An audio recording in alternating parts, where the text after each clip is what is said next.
Who told you that? New year, new me. Same me though.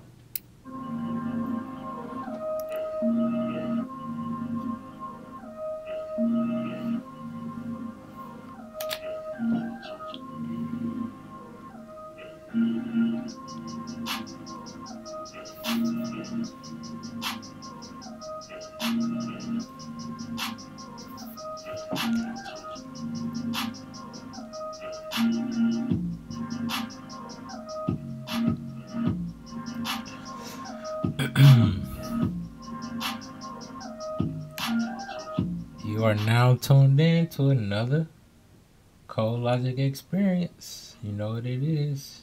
You know what it ain't. We're doing another ColeLogic BookShare. If you was with us through chapter 6, we was talking about employment, I believe. Yep. We was talking about employment. Excuse me. But we about to hit chapter 7. Before we do that, I know y'all see the cash out scrolling through the bottom if you on the YouTubes. $ COLE1212 or the Venmo UNIVERCOLE, that is Univercole. Hit those for the donations if you appreciate what I'm doing right now. If you want to read along with this book while you're listening, go ahead and cop this off the eBay. Shout out to the Queen.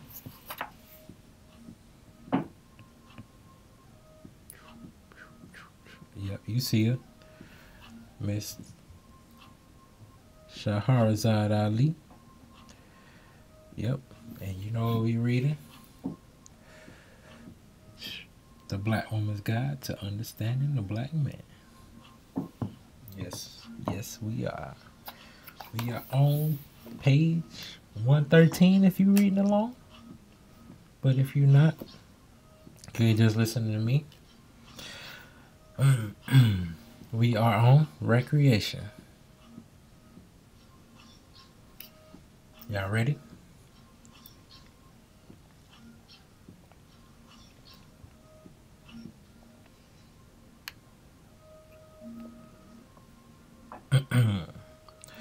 The black man's brain, his entire thinking process, must be systematically decontaminated. The pointless illusions upon which his whole life is based must be dismantled and replaced with other realities pertinent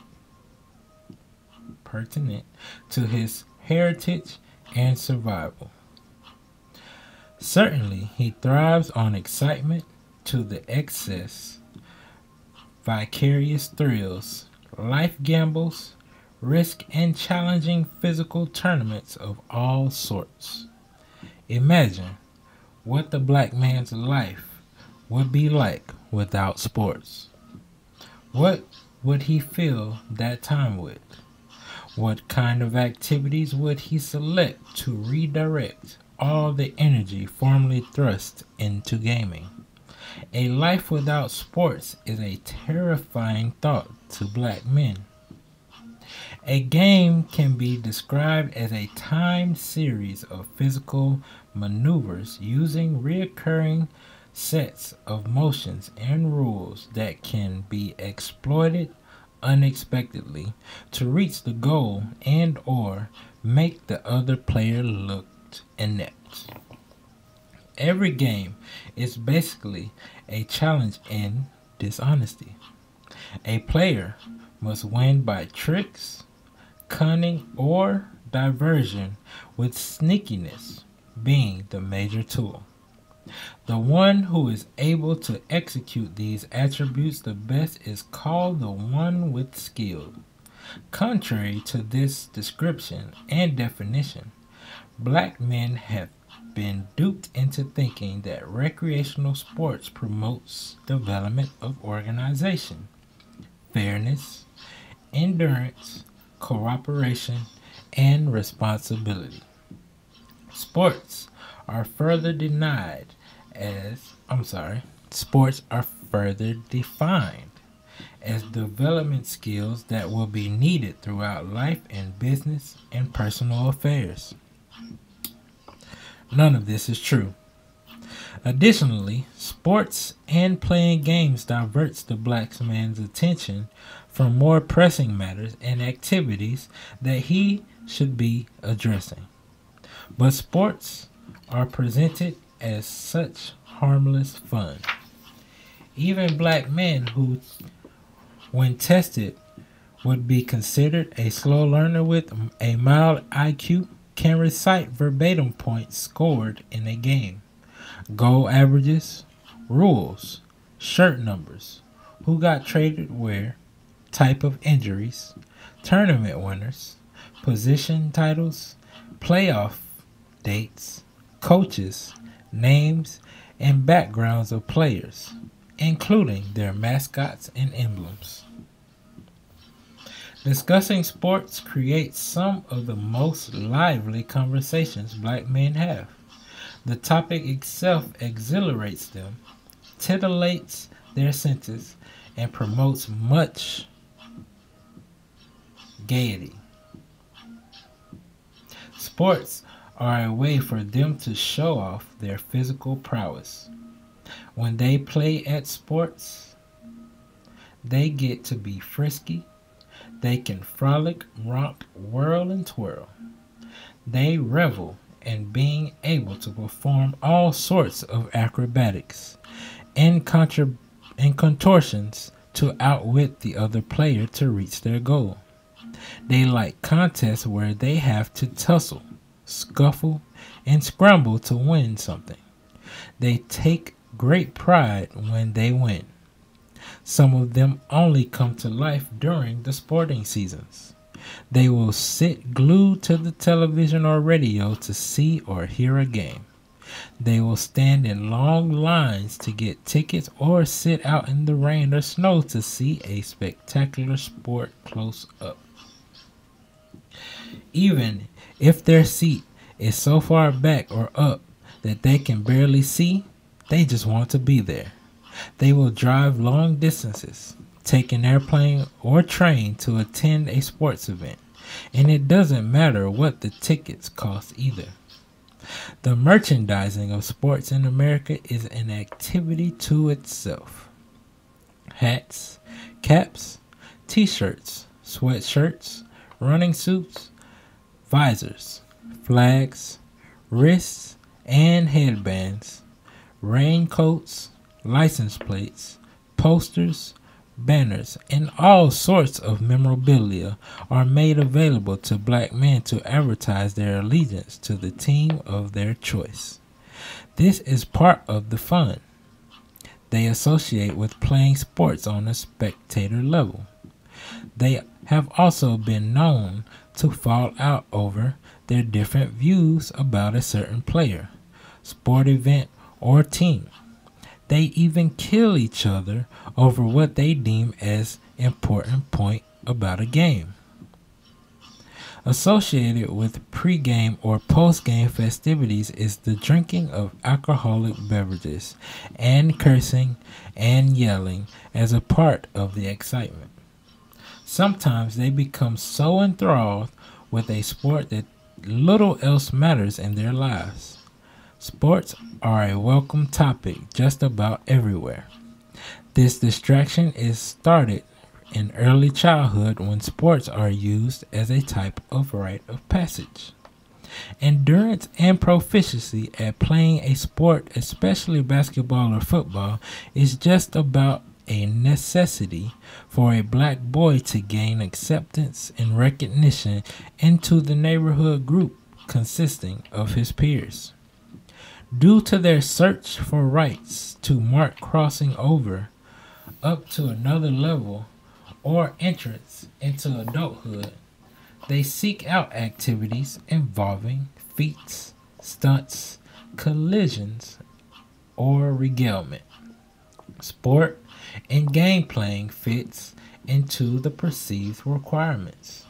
Once a black boy or adult black man becomes athletically inclined or worships sports as a spectator, it garners much of his attention span, including concentration and energy.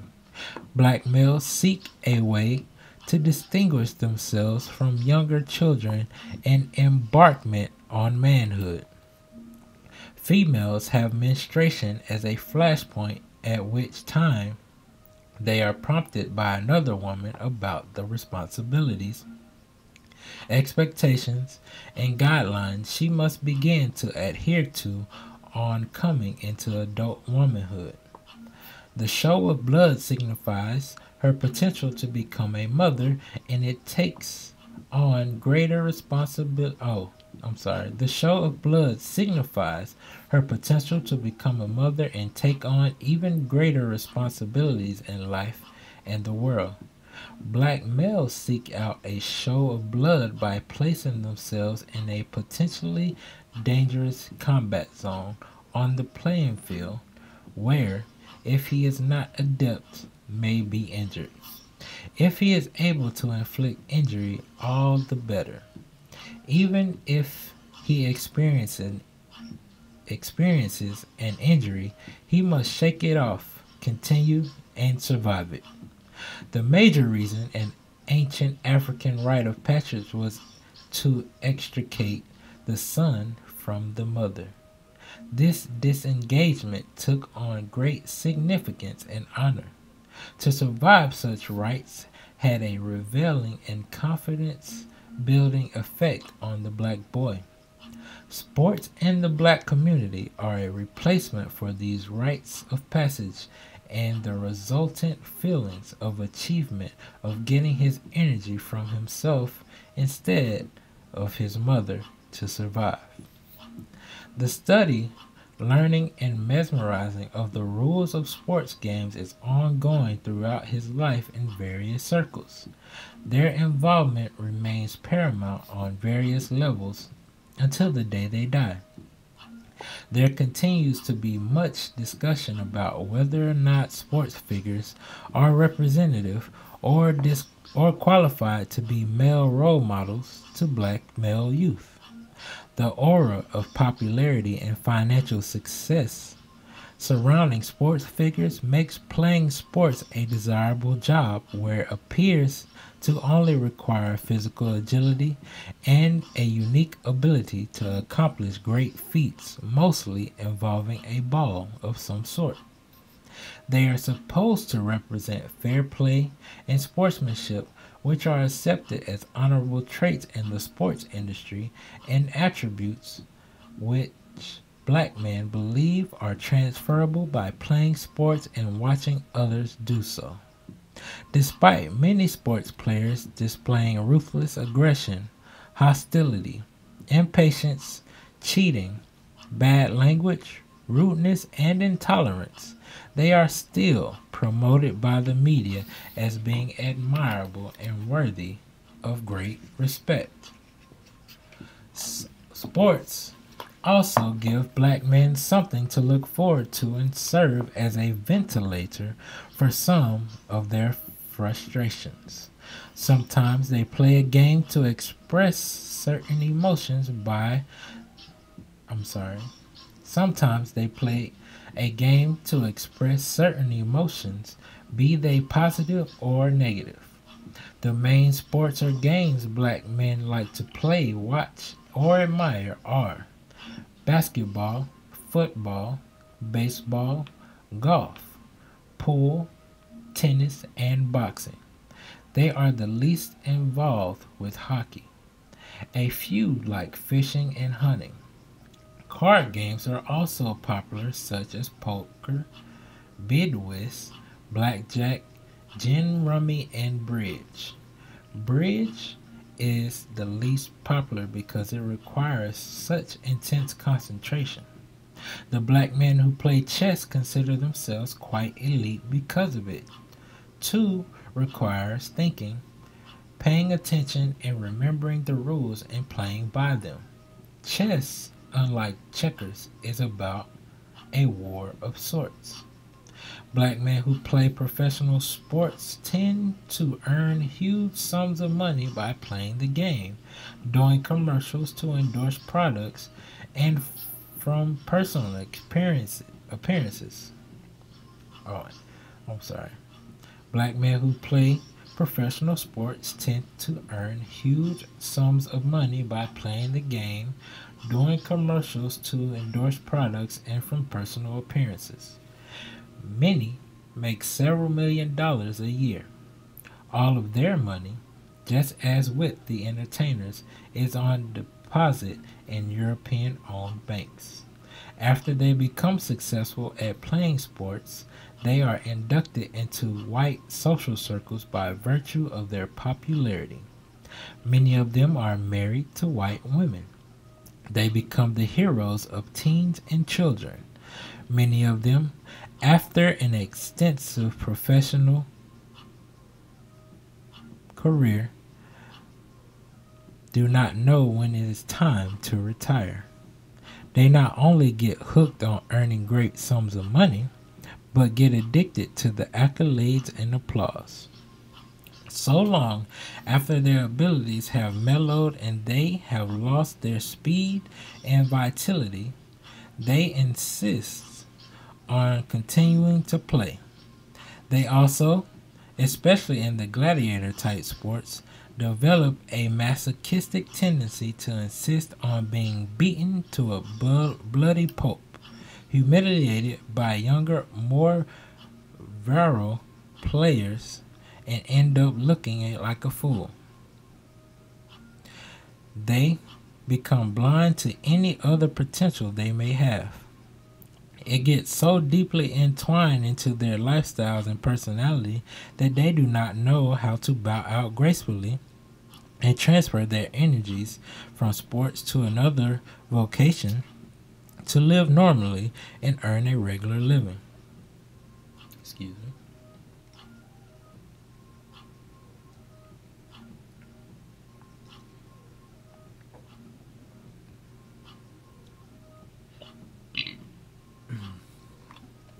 These black men tend to mimic narcissistic trends, which require them to be constantly praised and admired for being special.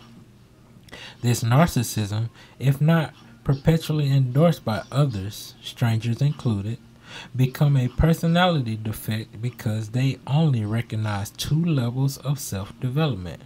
One is either a champion or inferior. Since their perceived superiority is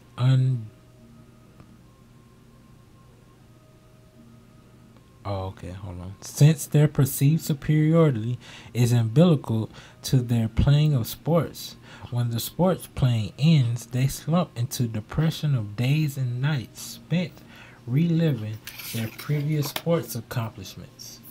This behavior also exhibited by men who have held high business appointments as chief executives or HNICs, as they are commonly called fondly. Black men also like to play games of chance. Gambling fits with their secret dreams of striking it rich without having to work for it. They spend money on a daily and weekly basis trying to hit the number or win the lottery. They go to Atlantic City and Las Vegas casinos as if making a pilgrimage. They gamble at cards, shooting dice, roulette, slot machines, and bet on horses or dogs. Gambling is the black man's stock market of sorts, so they invest large sums of money in it, hoping to propel it into big bucks. When and if they win, it often, when examined, only represents a sort of a refund of money they had already invested trying to win. Games of chance played on the local level are shooting dice and playing cards. They are seen in huddles kneeling on the ground, excitedly throwing the dice, cursing, yelling, and exchanging money. They attach an unrealistic opportunity value to cards and dice and are known to shoot, stab, beat, or kill each other over these games. They work tirelessly days after days trying to gain proficiency at shooting the dice and toss the winning combination of dots to win. It is considered fun. Recreation means to recreate something. So they play sports and games to recreate an activity that takes the place of working and learning skills to support themselves. Black men play too many games. Europeans have always enjoyed sports, especially gladiator type bloody combats. Black men were used during slavery to provide them with these kind of entertainment activities. Black men were featured in the Old Drum, Mandingo, and Falconhurst movies, which depicted the lives of the slave masters and the slaves in the Deep South and appeared many years ago in the docudrama type presentations. They showed white men training black men to be bare-fisted boxers, which they would bet huge sums of money on for the pleasure and boast of owning the most powerful and strong Negro. Black men have always been used to provide physical entertainment for other races because of their expert agility and bodily strength. So even today, they are compensated with high paychecks. They are still being used as agile human machines capable of spectacular competitive achievements. They no longer get patted on the head for winning. Now, patted on the buttocks, hugged or clapped for. They are fine specimens of perfect anatomy, like sleek racehorse, finely coordinated canines, expertly motorized vehicles, willing to show off for the highest bidder. Another example of his cultural amnesia, he thinks he only has brute force to make his way in the world.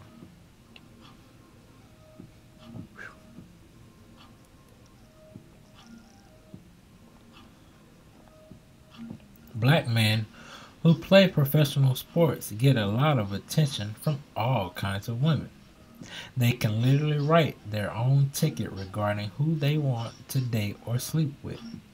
They travel from city to city, including overseas, and enjoy a bevy of female admirers wherever they go.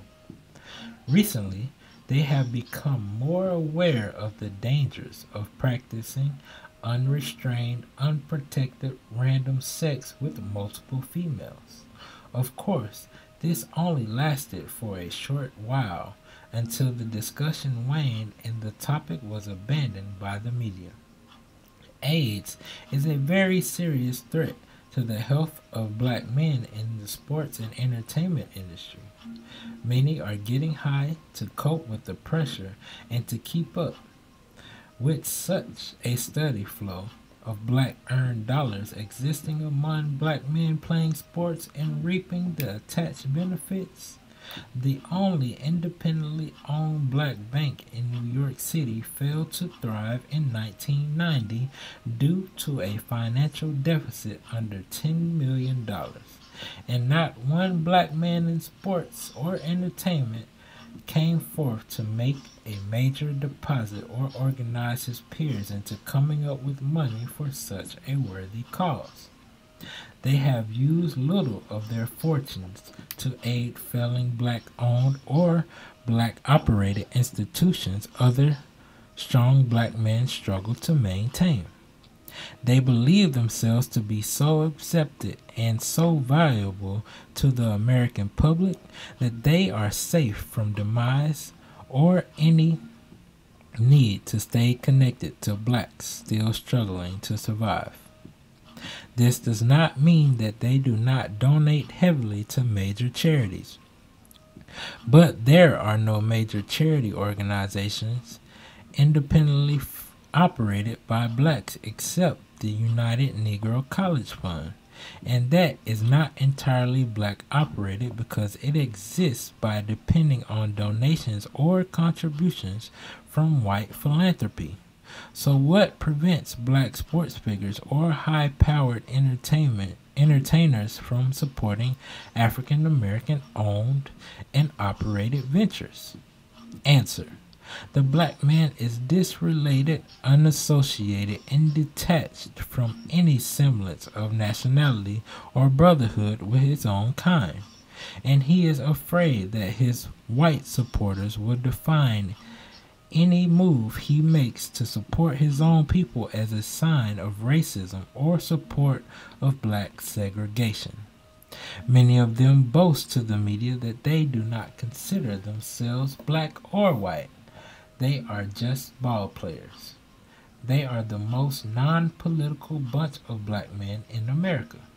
They think they are protecting themselves from criticism or unsportsmanlike reputations. No, they do not owe other black men anything. Theoretically, they don't, but they owe it to themselves and their foreparents who suffered untold punishment to make sure future generations of black men survive.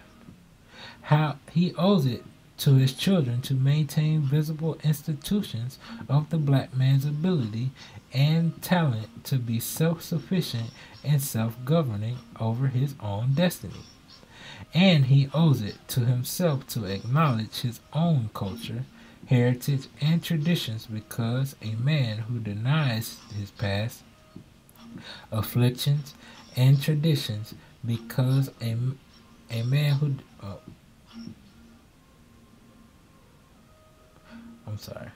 me go back. And he owes it to himself to acknowledge his own culture, heritage, and traditions, because a man who denies his past afflictions and rejects contact with his own kind for the purpose of social approval and financial gain is soon erased from the memory of everyone he associated with.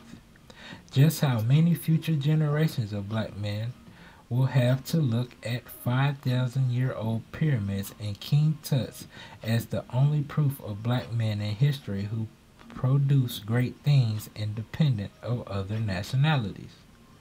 Every other nationality residing in America builds monuments, institutions, or maintain annual traditions that continually link them to other proud pasts. This is not considered racist, nor is it considered unnecessary because of integration. They are maintained for their children's benefit and to provide them with a personal foundation of ideas from which they can continue to grow and progress with the rest of the world. The black man is the only man who has decided that it is not necessary to stay in contact with his roots based on his presumption that men in other nationalities will frown on his efforts. This does not make it any sense for survival. Professional sports players are only another kind of entertainer who perform for the amusement of paying customers in an arena. When participating in recreational activities of sports scenes, the black man may frequent dinner spots, take trip using an airplane, stay a few days in a hotel, or park his car in a private lot. When he uses any of these public facilities, he's known to overtip. Most of them are not aware of the scale or amount to be tipped, and due to them identifying emotionally with the maid, the bellman, the bellhop, or the waiter, they will tip excessively. They also do this to impress the hired help that they are big-time spenders who can afford to pass out huge tips. Other black men do not tip at all and take the attitude that they are doing enough by paying for their meal, hotel room, or other basic services. Nonetheless, he deserves a lot of energy in discovering new ways to expend his leisure time. If his work is repetitive and boring, requiring no real thought or concentration, his leisure time swells in importance. He tries to make up for his dull job by seeking exciting recreation. Television opened up a new field of entertainment for the black man. He watched the Nat King Cole Show in 1956, I Spy with Bill Cosby in 1956, and Julia, starring Diahann Carroll, in 1968. Julia was a nurse, a divorced single parent with one son. She worked for a white physician, and nearly all of her son's life centered around her doctor employer.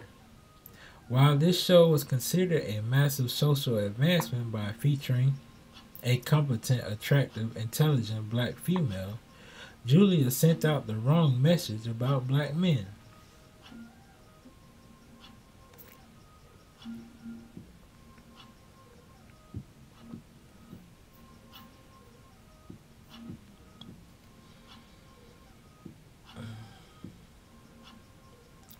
Her situation subliminally implied that black men messed up some kind of way and lost their woman, who were left behind to care for their children, and that the black father rarely, if ever, shows up to see his son. Entire segments were devoted to Julia trying to explain to Corey why he didn't have a father, or she was trying to fill the gap by seeking advice or aid from her doctor boss.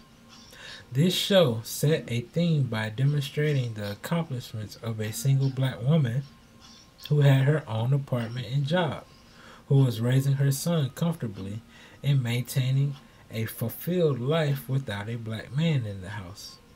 The country was not ready to show scenes of the daily life of a regular black family, so this entity was treated as if it was non-existent.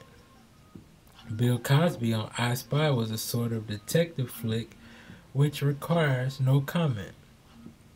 One has to see it to believe it. And Nat Cole was the first black man to host a TV variety show, and he handled it with grace and dignity, and he was always dressed sharp. These days, the black men have seen multiple TV shows in all kinds of roles. This too is considered advancement and inclusion in the show's biz industry. Black men used to complain that they should not be included in commercials about dandruff, mouthwash, toothpaste,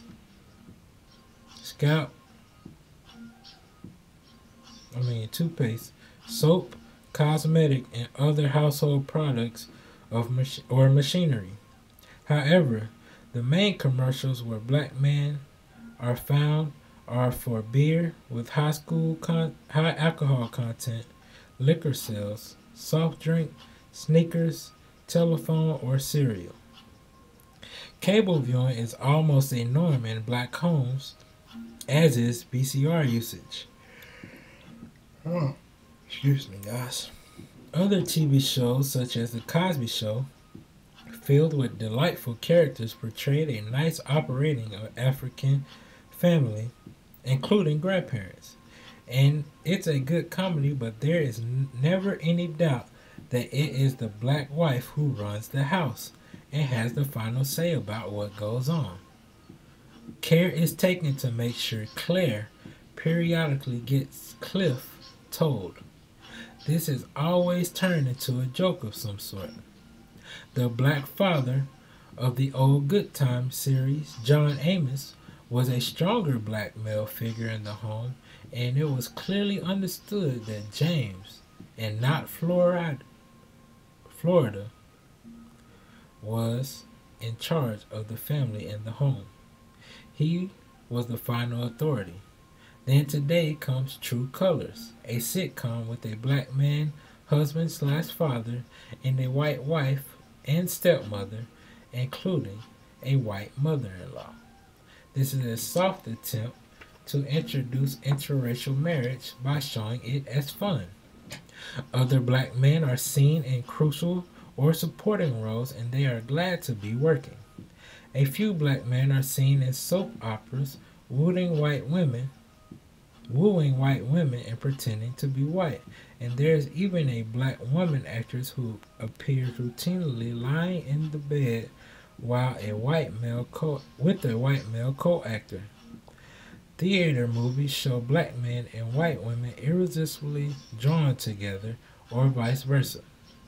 Whites have appeared on television in all kinds of romantic relationships and never saw a person to present themselves as falling in love with a black person. Yet, as soon as blacks infiltrate this medium, practically every other role has them.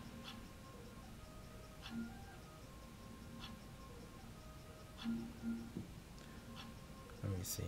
Yet, as soon as the blacks infiltrate this medium, practically every other role has them romantically inclined with Caucasians instead of other black people. This is wrong. There is one major black operated national television station called BET out of Washington, D.C. and the West Coast.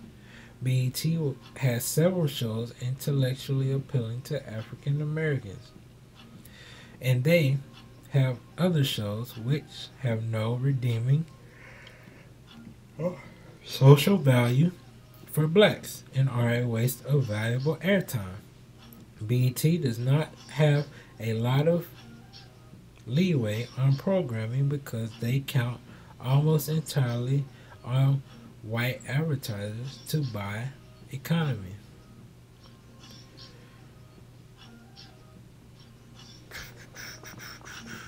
So I'm getting lower. 1 second.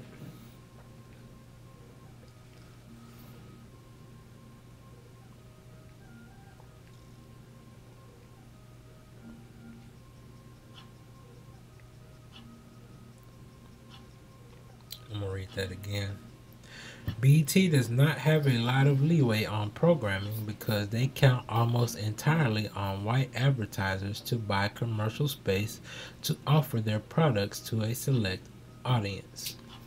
A reliable, apparently conceivable looking role for black men actors is a judge in a courtroom metering out justice. One of the most ridiculous parts is when black men are portrayed as police chiefs. This is a role where they loudly curse out and lambaste other officers, always white males. They call them on the carpet and say all kinds of insulting things to them, and then the white officers just take it and say, "Yes, sir." The inferior-looking white subordinates cower down, take their punishment, and leave with their tails tucked nearly between their legs. Not likely. Purportedly, this is supposed to demonstrate a black man in a supervisory position making big decisions and talking really bad to white men. It is contrived and weak, but there are all sorts of spots in law enforcement departments that let other black men get off vicariously by letting off a little steam by seeing a black man talk to a white man the way they themselves have always wanted to do. The subliminatory message is absorbed greedily, and black men seeing this type of scene enjoy watching one of their own kind put the white man in check. There's an entire new crop of black men actors invading Hollywood and New York, accepting all kinds of crazy parts just to break into the industry. They reportedly complain that white writers are not designating enough meaty or realistic parts for black actors.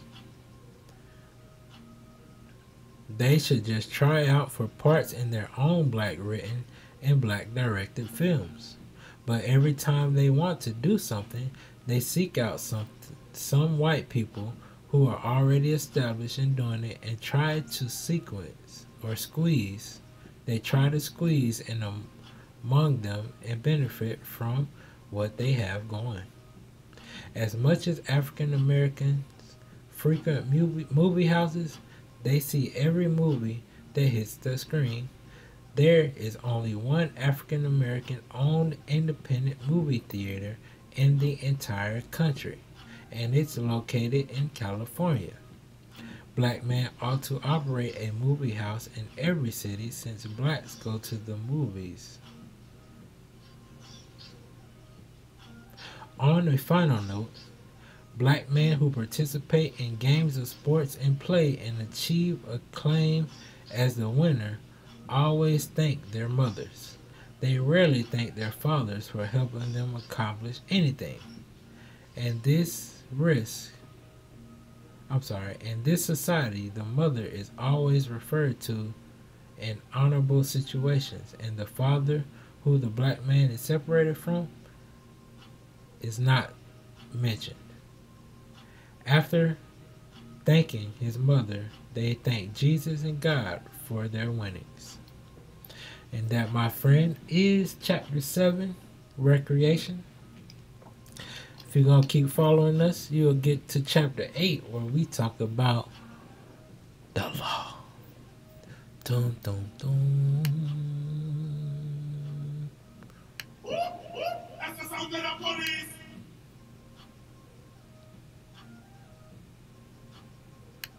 What do you mean by that? Message. Yeah, that's what I'm tired. Show. My God, point. No, that's not what I wanted. You know you can go to jail for that shit, huh? All wrong lying on me. Man. This is a sick Negro. So I'm not gonna sit here and say I'm gonna do something that's only gonna benefit black people. No. I feel like she said all my drops in that chapter. But anyways, that's the end of chapter 8. If y'all was watching the YouTube video, y'all might see the sleep in my eyes. I tried to push through for y'all. Thank God I made it. Excuse me. But this is another ColeLogic experience. I appreciate y'all for listening. We will be back for chapter 8. And I'll see you guys then.